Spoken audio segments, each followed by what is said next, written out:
Boa noite, meus irmãos. Para vocês que têm mais de 50 anos, não sei se têm a mesma sensação que eu. Domingo, Dia das Mães, chuvoso, uma banda assim, cheia de metais. Falou, acho que foi o pessoal do Almoço com as Estrelas que veio participar do louvor aqui. Por falar em Dia das Mães, meus parabéns a vocês. Vocês de fato são umas heroínas e corajosas. Na condição de pai, acho que a gente fica tão envolvido com as atividades da paternidade ou da maternidade, que é o que está em foco aqui agora, que a gente não tem noção do envolvimento, do quanto isso suga uma mãe. Na condição de avô agora, e uma colega definiu avô muito bem, avô é um pai irresponsável. Desfruta do que pode, quando tem problema, Mas na condição de avô você tem a possibilidade de observar mais. E não é difícil perceber, olhando assim de fora, sem responsabilidade, o trabalho que dá. Chega a pensar, nós passamos por isso. Então, vocês são valentes, vocês têm um monte de responsabilidade, ou tiveram, e eu gostaria nesse momento que nós orássemos, agradecêssemos pela sua vida, pedíssemos pela bênção de Deus, nas responsabilidades que ainda lhe cabem como mãe. Vamos orar. Pai Celestial, quero te agradecer pela oportunidade que temos, ou que tivemos, de termos uma mãe que cuidou de nós, que dedicou de uma maneira substancial as suas vidas, seu tempo, sua energia, para que cuidasse dos seus filhos. Pai, nós te louvamos e bendizemos pelas mães que têm se inspirado na tua orientação, na tua palavra e têm cuidado dos seus filhos. Louvo por isso. Peço ao Pai para as mães que aqui estão a graça, o fortalecimento que vem de Ti para as tarefas que lhes cabem, de cuidar, de disciplinar, de educar seus filhos. Mais uma vez, Pai, nós também te pedimos, pelo tempo que nós temos aqui agora, que ao abrir a Tua Palavra, estudar a Tua Palavra, nós possamos ser capacitados por Ti a entender a mensagem, as implicações dela. Que possamos crescer com aquilo que ouvimos e que entendamos o que é necessário para adequarmos nossas vidas ao Teu plano, à Tua vontade. Eu oro, Pai, no nome do Senhor Jesus. Amém. Nós somos, os seres humanos, um povo extremamente belicoso, beligerante. Facilmente nós arrumamos problemas, conflitos. Basta você dar uma olhadinha para fora e perceber o que está acontecendo no mundo hoje. E não sei se você atenta a isso, mas eu acho impressionante como nós somos capazes de arrumar motivos para conflitos e guerras. A América do Sul, nos nossos dias, vive uma tensão, olhando para Venezuela, um país que já teve uma condição tão equilibrada, hoje um caos, guerra, sofrimento, conflitos entre eles. Se você olha ainda para os Estados Unidos, uma nação historicamente bastante estável, quando você olha para o que está acontecendo hoje, como está polarizada a política, as queixas, mesmo no país mais rico do mundo não há contentamento. A Europa, então, com todo o risco de terrorismo e ainda o risco de fragmentação, vai para a Ásia e passa numa Rússia que recentemente, poucos anos, invade a Crimeia e que hoje está numa tensão com os Estados Unidos, a China, que é uma ameaça constante, a Coreia do Norte com sua postura hoje. Onde é que nós chegamos com isso? Se nós contarmos os últimos 100 anos, praticamente, incluindo toda a Primeira Guerra Mundial, nós vamos ver que nesses conflitos e tensões, morreram um pouco mais de 200 milhões de pessoas. 200 milhões de pessoas é a população do Brasil. Por que tanta guerra, tanta tensão? Curiosamente, esses 200 milhões de pessoas foram mortos, e não foram mortos por causa de uma perseguição religiosa. Efetivamente, cristãos são acusados e religiosos são acusados de causarem guerras, e na história existem, assim, ocorrências e fatos que nunca chegaram perto do que aconteceu nos últimos 100 anos e gerado por estados declaradamente antiteístas. O problema não está em ser religioso ou não. O ser humano é assim. Talvez nunca tenhamos tido uma organização internacional, como é o caso da ONU, em que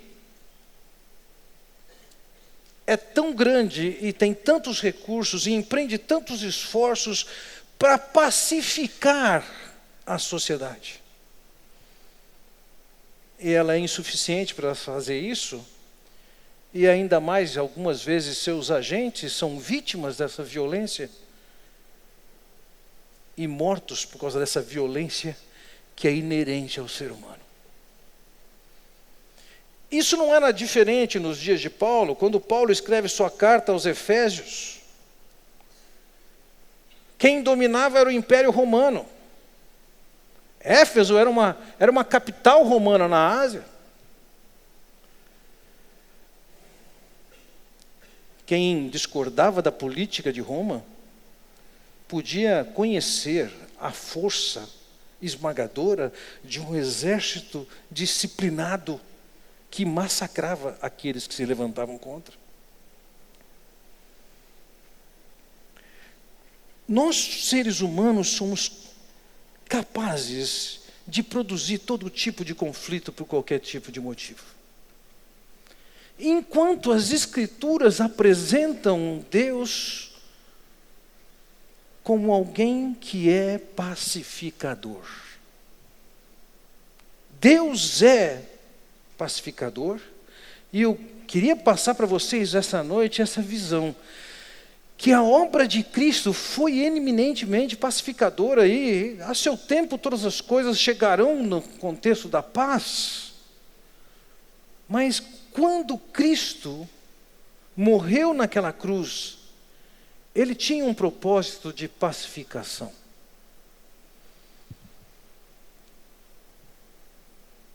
Pense que ao longo desses poucos versículos sobre os quais nós vamos nos debruçar nessa noite, há 9 ocorrências com a ideia de pacificação. Então esse é um assunto latente nesses versículos aqui. Eu gostaria de olhar com vocês nessa noite para 3 aspectos da obra de Cristo que trazem paz e que criam uma nova sociedade à igreja. Como você pode ver aqui, finalmente eu estou chegando no nome da série, Nova Sociedade. Porque, de fato, até agora o que vimos, a maior parte do que vimos, são as coisas que Deus tem feito e que tem alcançado o indivíduo. Mas a partir de agora a ênfase começa a mudar, e ao invés de ele olhar para nós somente como indivíduos, ele olha para a gente como um coletivo. A obra de Cristo não tinha o propósito somente de isoladamente, individualmente salvar, mas ele tinha um propósito maior que envolvia uma nova sociedade, que é a igreja. Então eu gostaria que nós olhássemos 3 aspectos dessa obra de Cristo, para entendermos a proposta de Deus de pacificação. O primeiro aspecto que eu quero focalizar com vocês é o aspecto da destruição. Toda reforma ou revolução, ela é precedida, ela começa a acontecer através da destruição. É necessário tirar a base do que existe para colocar uma coisa nova. Tempos atrás estava lendo sobre essas ligações de grandes empresas. Compra uma outra grande empresa ou se fundem. E o artigo dizia o seguinte: quando grandes empresas se fundem ou quando uma delas compra a outra, há 3 tipos de público dentro dessas empresas. 1/3 da empresa está contente com as mudanças. 1/3 está contra as mudanças. E 1/3 vai para qualquer lugar, onde o vento sopra mais forte eles vão. Então a nova administração, ela tem que identificar qual é o terço que vai ser contra e vai remar contra, e esse terço tem que ser mandado embora. Porque senão o projeto não é viabilizado. Uma mudança começa com destruição. Quando esse templo foi construído, antes de ele começar a ser construído, teve uma destruição. Teve árvores que foram destruídas, plantas que foram arrancadas, a topografia foi modificada e foi necessário um ato de destruição antes de poder construir alguma coisa. E dentro do projeto de Deus de pacificação, isso também acontece. Veja lá, olha o que diz o versículo 14. Pois ele é a nossa paz, o qual de ambos fez um, e destruiu a barreira, o muro de inimizade. Se você estava aqui e ouviu minha mensagem de domingo passado, você só vai recordar, senão eu vou repetir parte do que eu falei ali. Existia uma grande polarização entre judeus e gentios nos tempos bíblicos. Um judeu jamais deixaria um gentio entrar em algumas áreas do seu templo. Podia ficar numa área externa, mas jamais avançar para algum lugar mais importante. Isso não era somente do judeu com o gentio. Um judeu também era proibido de entrar em templos pagãos. Não que ele quisesse, mas ele não podia entrar naquela área. Existia uma guerra, um conflito entre os dois. Olhando mais especificamente para o templo de Israel nos tempos do apóstolo Paulo, isso foi destruído no ano 70, havia sido construído por Herodes. Você pode perceber, essa parte central da foto é a parte principal do templo, e creio que você pode olhar para a lateral do lado direito e perceber que existe uma plataforma mais junto do templo, e ela é um pouco mais alta do que a base. Talvez nessa imagem fique um pouco mais claro. O conjunto do templo, dentro de toda aquela plataforma enorme, estava com um pouquinho mais alto. E nessa parte mais alta, nesses degraus, tinha pedras separadas de cerca de 1 metro de tamanho, escrito em latim ou grego. 2 delas foram encontradas, uma em 1871 e outra em 1925. E essas pedras, 1935, essas pedras hoje no Museu de Istambul, elas trazem a seguinte mensagem em grego. Se você não consegue ler aqui talvez te ajude. A mensagem era simples: se você passar daqui não sendo judeu, você vai ser morto. Havia uma tensão enorme entre esses dois grupos. Qual era a origem disso? A origem disso era uma falsa confiança e um orgulho religioso no que era a base da fé judaica. Veja, no versículo 15 ele explica o que é isso. Anulando em seu corpo a lei dos mandamentos.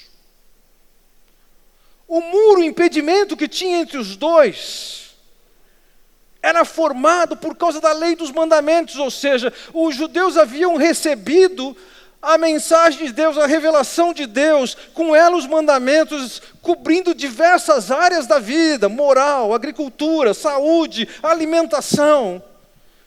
E na medida que eles respeitavam isso, eles desrespeitavam quem não praticava aquilo.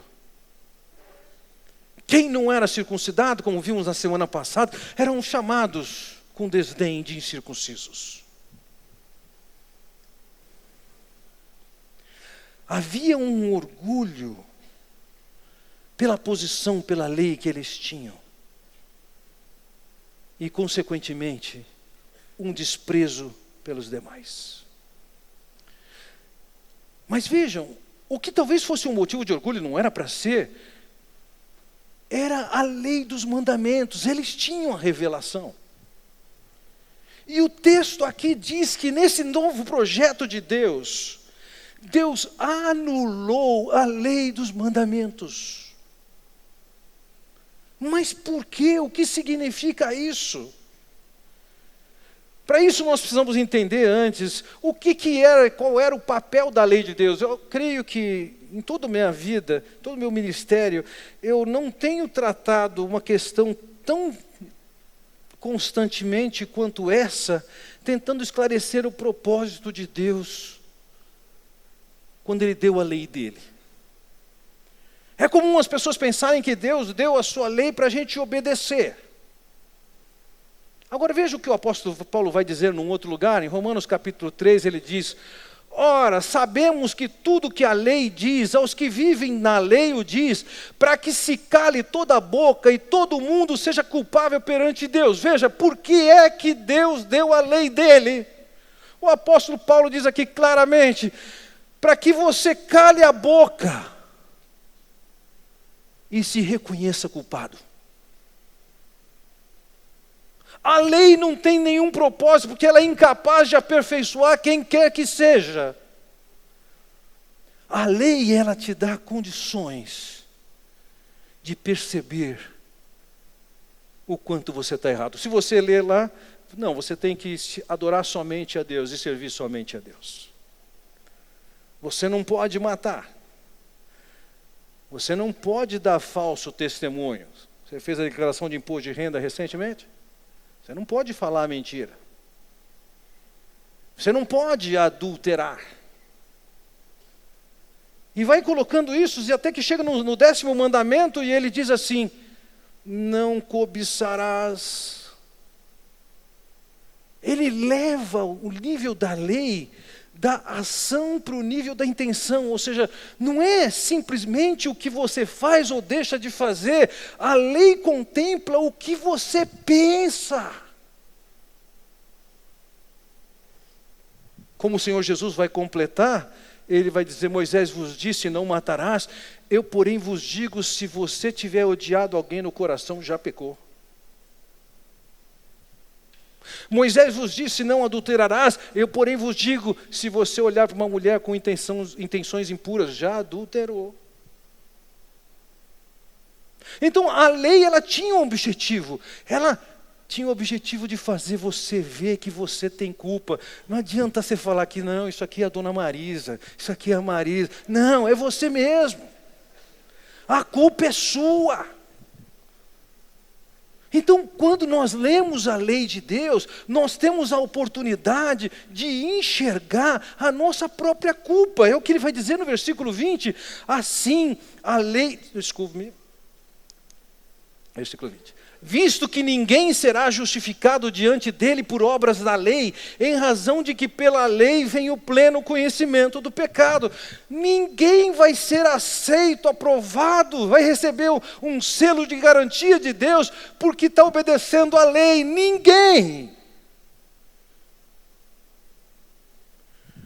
A lei tem um papel importante, e é o papel de nos ajudar a identificar quem nós somos e o que fazemos.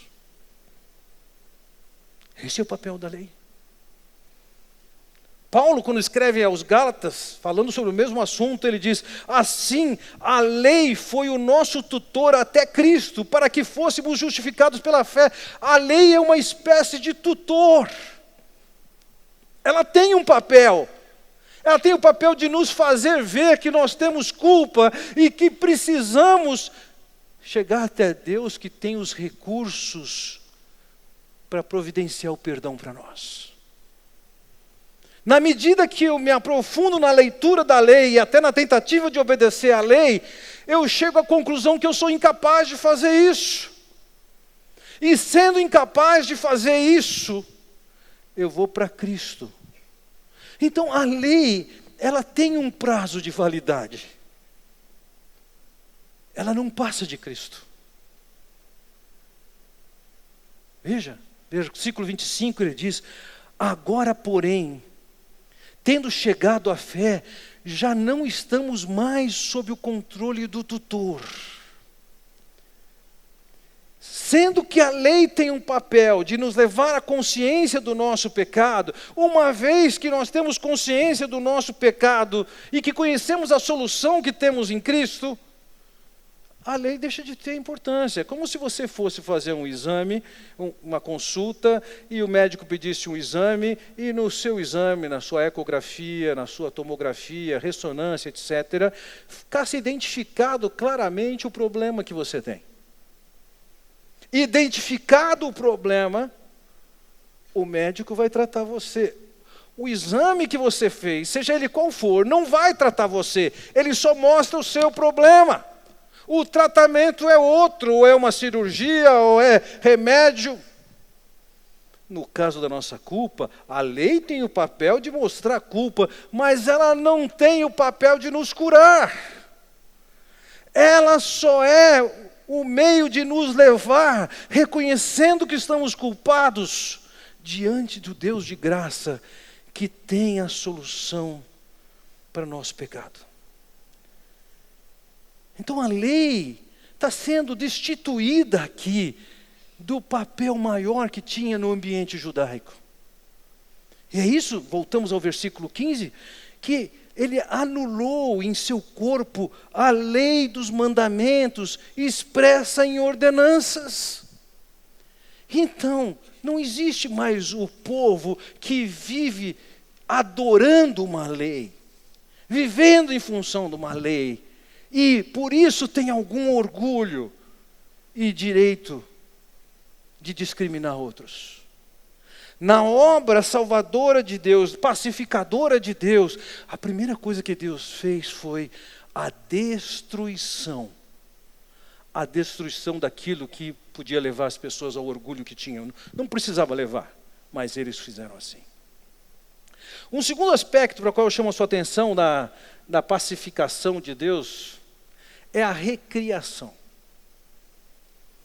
Vejam, até agora, até recentemente, dentro dos estudos na carta aos Efésios, a grande ênfase, com uma única exceção, é a obra que Deus fez em nós. Cristo morreu por nós. Ele é a nossa redenção. Ele nos amou. Nós somos criaturas dele, criados em Cristo Jesus para as boas obras. Mas agora no versículo 14, veja o que ele diz: Ele é a nossa paz, o qual de ambos fez um. A ênfase aqui agora não é mais em cada um. Esses dois povos que estão em conflitos, que têm suas tensões, agora ele está dizendo, desses dois povos, eu estou fazendo um. No versículo 15, ele vai usar uma outra figura, quando ele diz, o objetivo dele era criar em si mesmo, dos dois, um novo homem fazendo a paz. Aqui o que é chamado de um ou de um novo homem é uma referência a uma nova sociedade que Deus está implantando. Finalmente, chegamos no nome da série, Nova Sociedade. O plano de Deus em salvar o homem perdido é montar uma nova sociedade. um novo homem. Mas um aspecto, mesmo chamando de novo homem, é um novo homem que compreende dentro de si uma coletividade. O objetivo dele era criar em si mesmo, dos dois, um novo homem fazendo a paz. Inicialmente o enfoque é a vida que ele nos deu, a salvação que ele nos deu, o perdão que ele nos deu, a redenção que ele nos deu. Agora ele começa a dizer, agora que individualmente nós tomamos uma decisão e chegamos a Cristo, agora nós temos uma nova condição. Agora ele começa a definir mais claramente o que é uma igreja. O que se espera de uma igreja? Quando Paulo escreveu aos Gálatas, no capítulo 6, versículo 15, ele diz: de nada vale ser circuncidado ou não. O que importa é ser uma nova criação. O que importa agora é que nós fomos feitos partes da nova criação de Deus. E nessa nova criação está compreendida pessoas das mais diferentes ordens, etnias, panos de fundos religiosos, condição social, condição econômica, condição cultural. Todas essas pessoas que são salvas estão sendo inseridos nessa nova sociedade. A igreja, aquela igreja que o Senhor diz em Mateus capítulo 16, eu vou edificar. Também eu te digo que tu és Pedro, e sobre essa pedra edificarei a minha igreja, e as portas do inferno não prevalecerão contra ela. Ler esses textos hoje, para alguns, pode ser um tanto confuso, em função do que é a realidade da igreja nos nossos dias. Fui pastor de uma igreja por 3 anos. E anos depois que eu saí daquela igreja, ela se dividiu em 3. Não bastou ser em 2, em 3 grupos. As tensões que eles viveram, me contaram posteriormente, fizeram com que alguns convidassem a polícia para estar dentro da reunião para resolver os conflitos entre eles. Lógico, a polícia não podia estar lá dentro, tinha que estar fora. Essa briga que podemos ver, ouvir, falar entre cristãos é uma realidade. Mas essa não é a briga que Deus tem para a igreja. E talvez muitas dessas que nós chamamos de igreja, nem igreja é. Quando vemos a importância que é dada nos nossos dias de ganhar dinheiro, enriquecer e ter saúde, como palavra-chave dentro das igrejas, dos púlpitos, isso não tem nada a ver com a igreja do Senhor Jesus Cristo. Quando vemos escândalos, dinheiro roubado, isso não tem nada a ver com a igreja do Senhor Jesus Cristo. Quando vemos igrejas se inclinando para um lado ou para outro, em torno de uma posição política ou outra, isso não tem nada a ver com a igreja do Senhor Jesus Cristo. Quando vemos a igreja tornando o seu papel, o único papel de assistência aos pobres, isso não é igreja. Sem sombra de dúvida, a igreja tem responsabilidade com os pobres, sim, mas isso está longe de ser a sua responsabilidade principal. E muito menos único. Nós podemos ter toda essa experiência decepcionante com a igreja e pensar, igreja nunca mais. Mas nós precisamos voltar para as Escrituras e olhar o que Deus descreve como igreja. Foi Ele que teve o ideal de edificar a sua igreja. Foi Ele que enviou seu Filho para resgatar um homem perdido e fazer parte da sua igreja. Foi Ele quem estabeleceu que pessoas das mais diversas origens, iriam ser parte de um corpo só. Foi Deus quem fez. Ainda que nós vivamos o fenômeno do grupo dos desegrejados, que cresce tremendamente, isso não tem nada a ver com as Escrituras. O plano de Deus não é um crente só fazendo verão. Quando Deus salvou, Ele colocou essas pessoas dentro de uma igreja, essa instituição divina, que pode estar se reunindo num lugar como um templo, numa escola, num teatro, numa quadra de futebol. A igreja é aquele povo que Deus salvou e colocou junto. Essa é a nova sociedade que Deus criou. E nós não podemos olhar com desprezo. Isso aqui faz parte da nova criação de Deus. E quando olhamos para a nova criação, é lógico que para isso acontecer, aconteceu uma nova reconciliação. E é para esse aspecto que eu quero olhar com vocês aqui agora. Veja, olha o que ele diz no versículo 16. E reconciliar com Deus os dois em um corpo. Em primeiro lugar, percebo aqui, a necessidade da reconciliação era dos dois com Deus. Não é porque alguém era judeu e tinha a lei e cumpria com uma série de exigências de Deus e outras não, que esse povo estava bem com Deus. Não existia essa condição. Tanto gentios quanto judeus precisavam ser reconciliados com Deus. Se vocês me ouviram quando eu preguei no capítulo 2, versículos 1 a 3, nós vimos ali, ele começa no capítulo 2 dizendo que nós estávamos mortos. E ele descreve o que é ser morto. É alguém que está vivendo como cúmplice do diabo, cúmplice desse sistema anti-Deus, e com o seu coração totalmente inclinado para o pecado. No finalzinho, no versículo 3, ele diz, e éramos por natureza filhos da ira.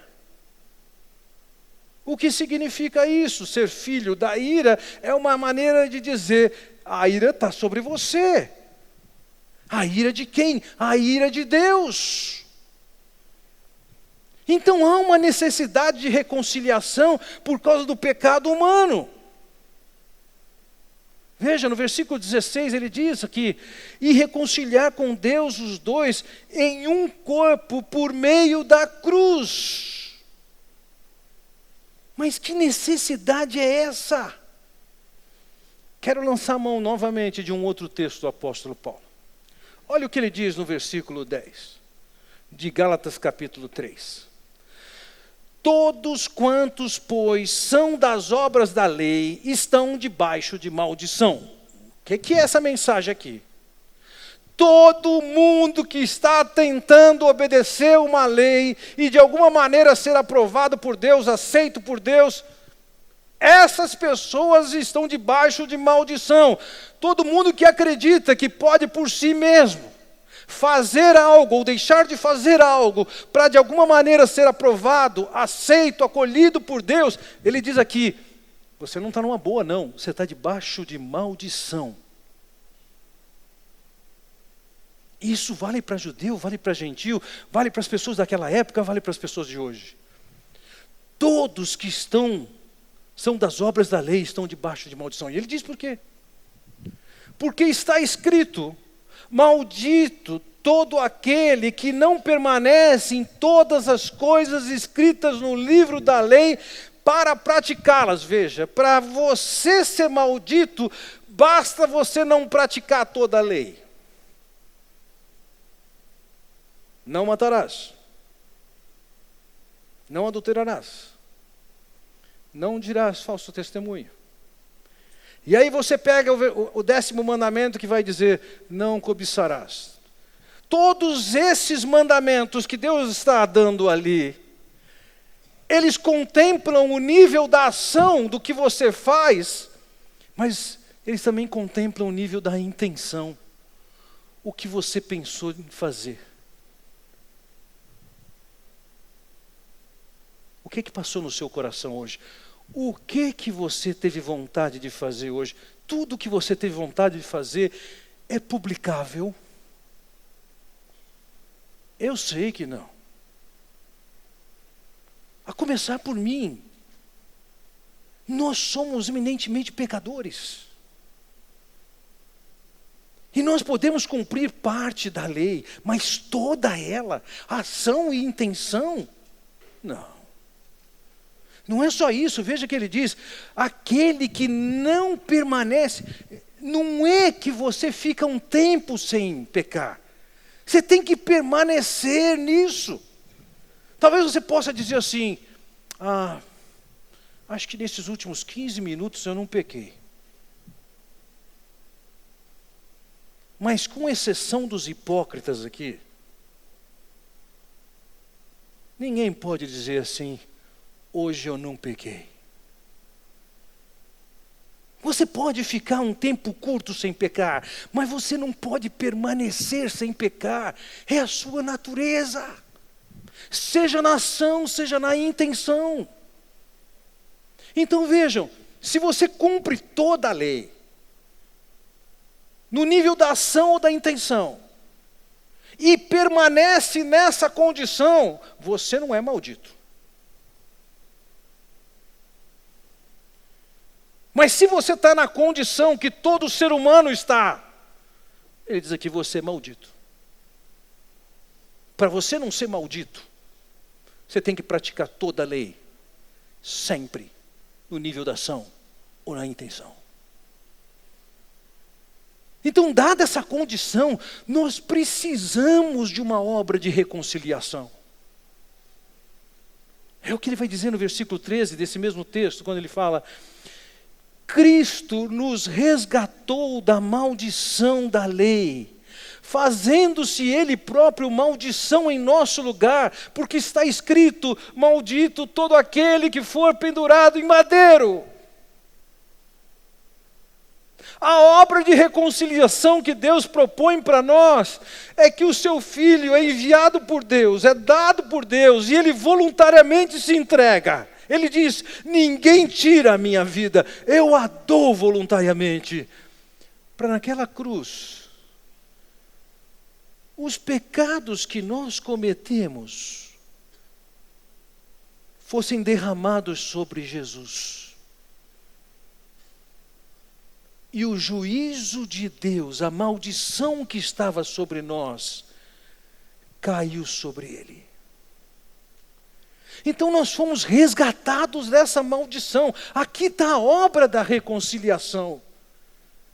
Deus cumpriu a justiça através do seu Filho, que veio justamente para levar sobre si a nossa culpa. Esse é o primeiro problema, o problema básico, é o começo de todo o ambiente de guerra, porque nós estabelecemos com a nossa natureza um conflito entre nós e Deus quando nos rebelamos com esse Deus. Como ele descreveu no versículo 1 do capítulo 2, vocês estavam mortos. Como ele descreve no versículo 3, vocês estavam debaixo da ira de Deus. Mas agora ele diz que nós fomos reconciliados, ambos fomos reconciliados com ele. Então as pessoas das mais diversas origens, diversas histórias, diversas tradições, diversas oportunidades, com suas culpas reais, são alcançadas por Jesus. E essas pessoas diferentes agora são colocadas dentro de uma instituição criada por Deus, que não é uma denominação, não é um prédio, não é uma estrutura humana, mas são todos aqueles que chegaram a Cristo e que foram reconciliados com Deus e consequentemente reconciliados entre si. Ele que veio a nós, veja no versículo 17, ele veio e anunciou paz a vocês que estavam longe e paz aos que estavam perto. Espera aí, como é que ele anunciou essa paz? Olhando este versículo isoladamente, pode parecer que Jesus teria passado pela cidade de Éfeso e anunciado paz a vocês que estavam longe. O Senhor Jesus veio até nós. Naquela cruz pagou os nossos pecados. Ele anunciou e explanou aos seus discípulos e apóstolos a mensagem de salvação através da sua morte. Esses saíram e levaram essa mensagem. Outros missionários saíram e foram para terras mais longínquas ainda. Outros vieram até nós, que nós somente estávamos longe, estávamos muito mais longe. Longe de Deus igualmente. Longe da revelação de Deus igualmente. Mas geograficamente estávamos muito mais longe. Temporalmente estávamos muito mais longe. A mensagem foi pregada a nós. E agora?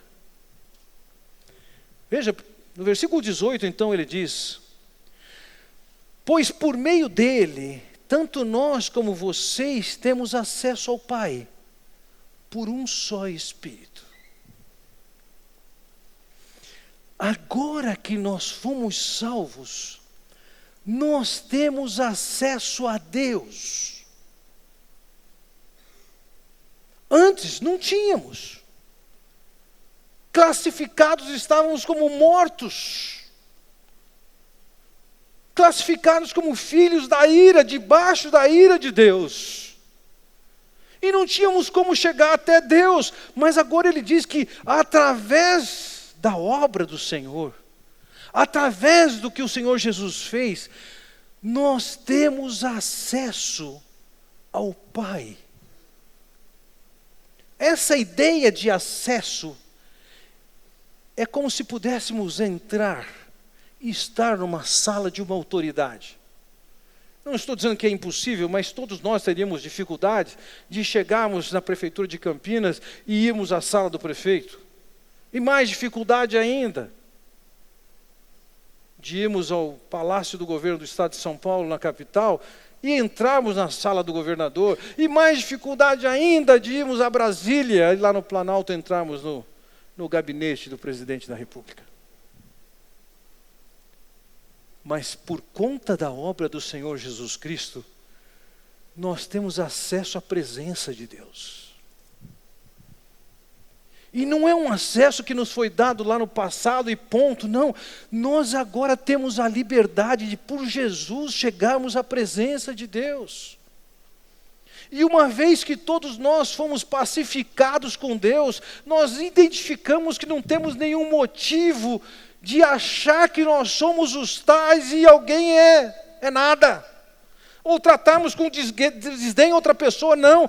Tanto ele quanto eu que fomos salvos estamos nesse corpo.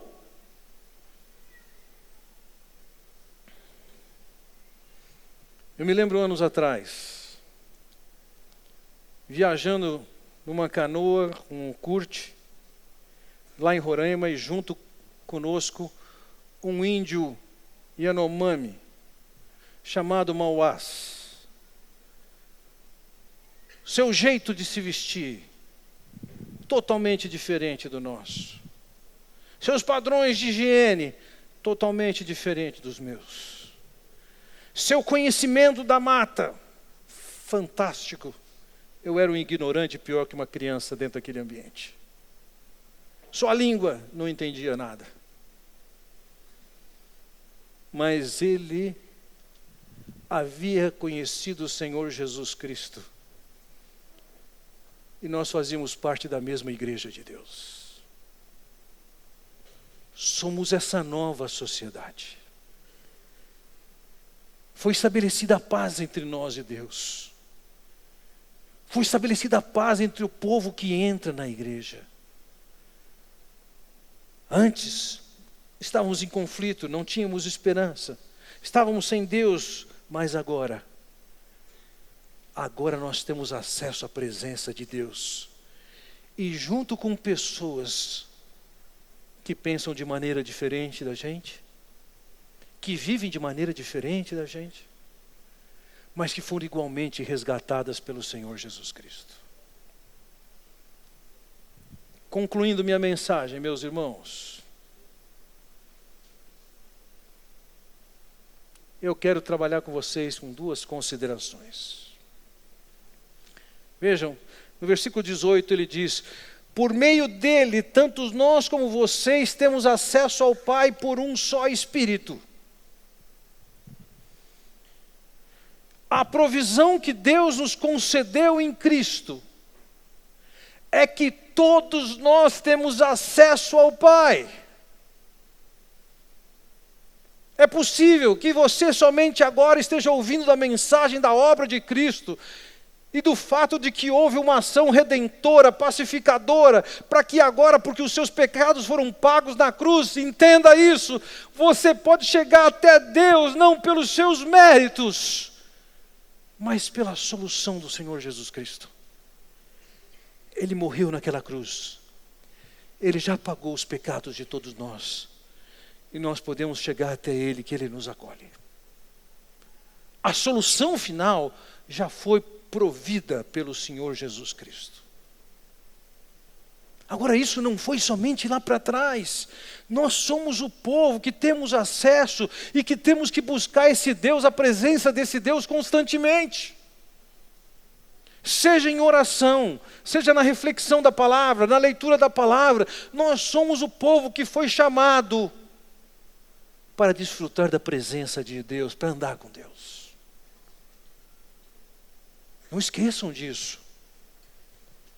Tem sido tão fácil, com toda a correria, com toda a dinâmica da vida contemporânea, não ter tempo para gastar com Deus.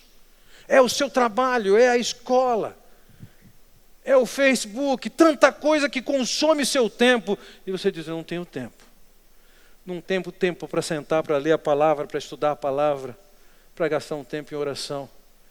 Eu sei, alguns de vocês não têm mesmo tempo. Sugiro que acordem 5:30 da manhã, 5 da manhã você vai ter um tempo para isso. Você é o povo que foi chamado para ter acesso a Deus. Não é o prefeito da cidade, o governador do estado, ou o presidente da república. Você foi chamado para acessar o Rei do Universo. Em segundo lugar, independentemente da sua experiência com a igreja, eu quero deixar muito claro. As tragédias que a gente pode ver no mundo chamado eclesiástico, as calamidades que a gente pode encontrar no meio chamado evangélico, as decepções que nós podemos ter assistindo algum trabalho de igreja na televisão, ouvindo testemunhos das pessoas, não são os motivos para que nós abandonemos o propósito de Deus, são os motivos para abandonarmos esses corruptores do projeto de Deus. Nós não podemos pegar o conceito de igreja e jogar fora. Não. Nós precisamos identificar a igreja de Deus, cada um dos filhos de Deus aqui. Assumir essa comunidade, servir nessa comunidade, fazer diferença nessa comunidade.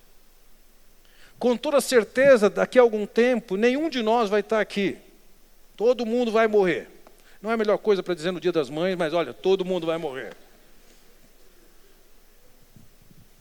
Mas antes que isso aconteça, algumas pessoas vão deixar essa igreja. Algumas, por causa de razões profissionais, vão mudar de cidade. Vão precisar de outras igrejas.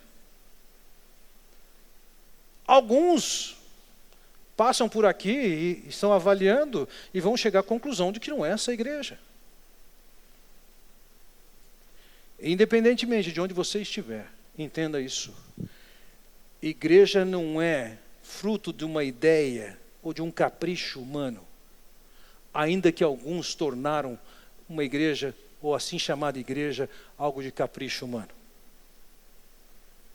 Igreja é um projeto de Deus. É a nova sociedade. Foi Deus quem a instituiu. Foi Deus quem a criou. Se estamos juntos como igreja, estamos juntos porque Deus assim definiu e executou.